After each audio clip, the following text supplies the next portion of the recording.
মৃত্যু নয়, বিয়ে দেই শেষ হবে ইচ্ছে পুতুল। ফাঁস হতেই ভাইরাল মেঘের ব্রাইডাল লুকের ছবি। বিস্তারিত জানতে ভিডিওটি লাইক দিয়ে দেখতে থাকুন। ইচ্ছে পুতুল ধারাবাহিকের নিয়মিত দর্শকরা জানেন জিষ্ণুর সাথে মেঘের নোংরা অপবাদ দেওয়া হয়েছে, যেটা ময়ূরী আর রূপের প্ল্যান করেই করেছিল। এই অপবাদ সহ্য করতে না পেরে আত্মহত্যার সিদ্ধান্ত নিয়েছিল মেঘ। এরপর দীর্ঘদিন হাসপাতালের বিছানায় যুদ্ধ চলছে বাঁচার জন্য। ময়ূরীর অপ্রাণ চেষ্টা করেছিল যাতে মেঘ বেঁচে না ফেরে, কিন্তু তা হয়নি। সুস্থ হয়ে বাড়ি ফিরে মেঘ। এদিকে মেঘের হয়ে লড়াই চালিয়ে যাচ্ছে গিনি। এই লড়াইয়ে গিনির পাশে দাঁড়িয়েছে জিষ্ণু। রূপের বন্ধু সাহায্য নিয়ে তার থেকে সব শক্তি উগলে নিয়েছে গিনি। তারপর মিট করে যেখানে রূপের নোংরা মুখোশ টেনে ছিঁড়ে দেবে সে।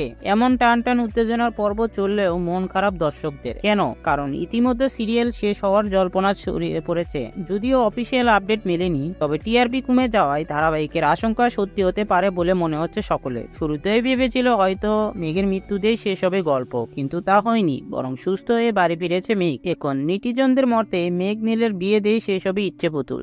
জল্পনার মাঝেই নববধূ সাজে মেঘের একটি ছবি প্রকাশ্যে এসেছে। ছবিতে লাল টুকটুকে বেনারসিতে মোহময়ী সুন্দরী রূপে দেখা যাচ্ছে মেঘ। অভিনেত্রী তিতিক্ষা দাস নিজের ছবি শেয়ার করে ক্যাপশনে লিখেছেন আজকে। আর ব্যাকগ্রাউন্ড দেখে বুঝতে বাকি নেই শুটিং ফ্লোরে থেকে এই ছবিটি তোলা। অর্থাৎ একদিকে যেমন মেঘ সুস্থ হয়েছে, তেমনি অন্যদিকে ময়ূরী আর রূপের আসল রূপ সকলের সামনে চলে আসবে। এরপর হয়তো আবারও বিয়ের পিড়িতে বসবে মেঘ আর নীল। এভাবে হয়তো হ্যাপি এন্ডিং হবে ইচ্ছে পুতুল ধারাবাহিকে। তবে কতটা ঠিক সেটা আগামী দিনের এপিসোড গুলো দেখলে বোঝা যাবে। তো বন্ধুরা, ভিডিওটি কেমন লাগলো কমেন্ট করে জানান। আর সিরিয়ালের আপডেট পেতে আমাদের চ্যানেলটি সাবস্ক্রাইব করুন।